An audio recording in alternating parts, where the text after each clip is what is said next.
Hello guys, मेरा नाम है शालिनी श्रीवास्तव और आपका स्वागत है शालिनी टेक्निकल एकेडमी में। यहाँ हम बात करने वाले हैं डीसी जनरेटर के बारे में। डीसी जनरेटर जो क्या करता है, मैकेनिकल एनर्जी को इलेक्ट्रिकल एनर्जी में कन्वर्ट करता है।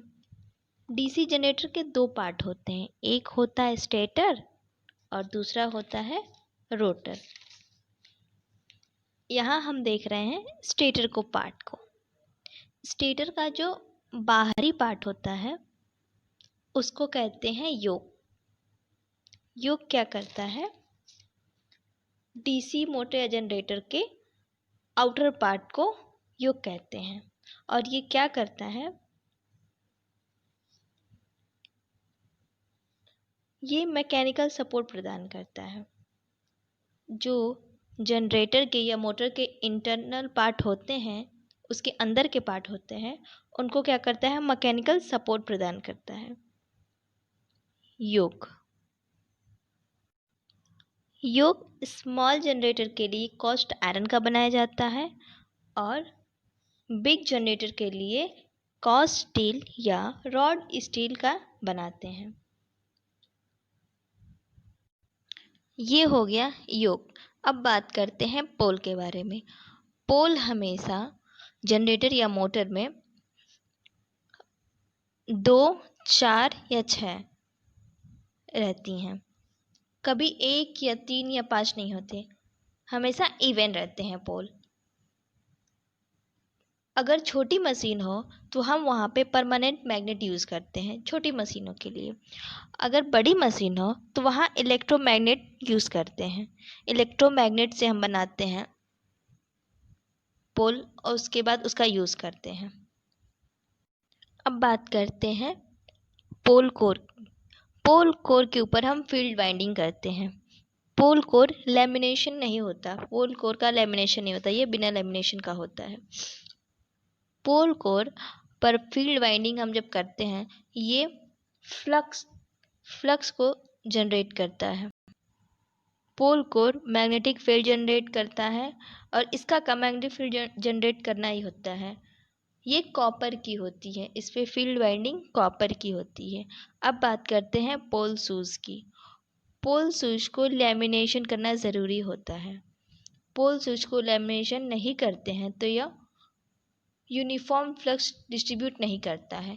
यूनिफॉर्म डिस्ट्रीब्यूट का मतलब सही तरीके से फ्लक्स को डिस्ट्रीब्यूट नहीं करता है।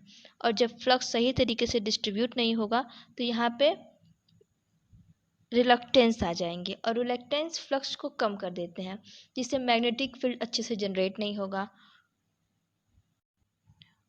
और अगर लैमिनेशन नहीं करेंगे तो मशीन हीट हो जाएगी और हीट हो जाती है तो मशीन ख़राब नहीं रहता, ईडी करंट लॉसेस बढ़ जाते हैं लैमिनेशन ना करने से। इसलिए पोल से उसको लैमिनेशन करना ज़रूरी होता है। अब है बेस।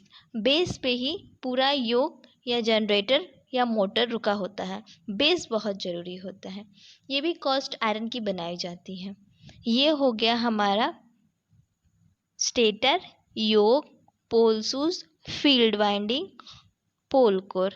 अब हम बात करते हैं रोटर के बारे में। रोटर का काम रोटेट करना होता है। एक होता है स्टेटर, दूसरा होता है रोटर। रोटर का काम रोटेट करना होता है।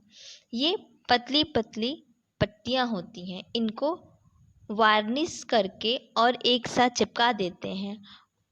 इसमें बेस होता है और ये सॉफ्ट से या बियरिंग से जुड़ा होता है। इसमें आर्मेचर वाइंडिंग होती है, आर्मेचर स्लॉट्स लगे होते हैं, उसमें आर्मेचर वाइंडिंग होती हैं। और शाफ्ट को जब घुमाते हैं तो रोटर घूमता है और फ्लक्स जनरेट करता है। मैग्नेटिक फील्ड जो बना रहता है उसमें फ्लक्स जनरेट होता है, जिससे फ्लक्स कट करता है और करंट फ्लो होता है और हमें करंट मिलता है। रोटर में कम्यूटेटर लगा होता है और ब्रश लगा होता है। आर्मेचर वाइंडिंग होती है आर्मेचर स्लॉट्स में। आर्मेचर वाइंडिंग फेरोमैग्नेटिक मटेरियल का बना होता है। आर्मेचर वाइंडिंग को हार्ट ऑफ मशीन कहते हैं, क्योंकि इसको हॉट अप मशीन करते हैं, क्योंकि यहीं से इसका काम शुरू होता है, आर्मेचर वाइंडिंग से ही। सामान्यतः हम आर्मेचर में सिलेंड्रिकल नेचर का बनाते हैं, सिलेंड्रिकल नेचर का ही इसको बनाते हैं। रोटर को हम आर्मेचर भी कहते हैं। इसे पतली पतली डिस्क बनाकर जोड़ दिया जाता है, जिसे ईडी करंट की लॉसेस को कम करने के लिए ऐसा करते हैं। इसका लेमिनेशन बहुत थिन होता है। और आर्मेचर के लिए भी हम कॉपर वायर ही यूज़ करते हैं। जो आर्मेचर वाइंडिंग होती है उसके लिए भी हम कॉपर वायर ही यूज़ करते हैं। अब बात करते हैं कम्यूटेटर की। कम्यूटेटर क्या होता है? ये मैकेनिकल रेक्टिफायर है, इसको मैकेनिकल रेक्टिफायर कहते हैं।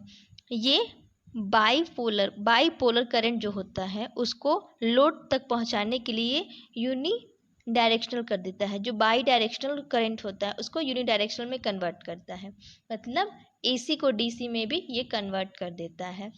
कम्यूटेटर मशीन में स्प्लिट रिंग टाइप का कम्यूटेटर यूज करते हैं। जो डीसी मशीन होती है उसमें हम स्प्लिट रिंग टाइप का कम्यूटेटर यूज़ करते हैं। अब आता है ब्रश। कम्यूटेटर के साथ ब्रश जुड़ा होता है। ब्रश करंट को रिवर्स करके बिना स्पार्किंग होते हुए कम्यूटेटर को दे देता है। कम्यूटेटर से जो आने वाली करंट को कलेक्ट करता है ब्रश जो है।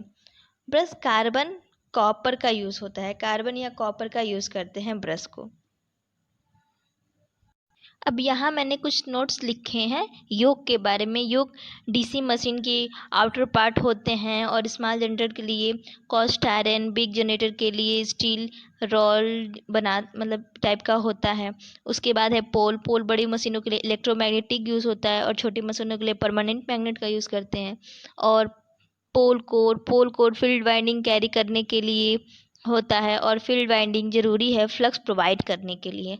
और है यहाँ पे पोल शूज़ फील्ड वाइंडिंग कॉइल को सपोर्ट करता है और ये फ्लक्स को यूनिफॉर्म डायरेक्शन करता है, डिस्ट्रीब्यूट करता है, यूनिफॉर्म डायरेक्शन में डिस्ट्रीब्यूट करता है। ये यहाँ पे नोट्स हैं। गाइस, अगर किसी भी टॉपिक के ऊपर अगर कुछ जानना है तो कमेंट करिए, हम उस पर वीडियो बना के ज़रूर आपको देंगे। और इस वीडियो को लाइक कमेंट करिए, सब्सक्राइब करिए और शेयर करिए। Thank you.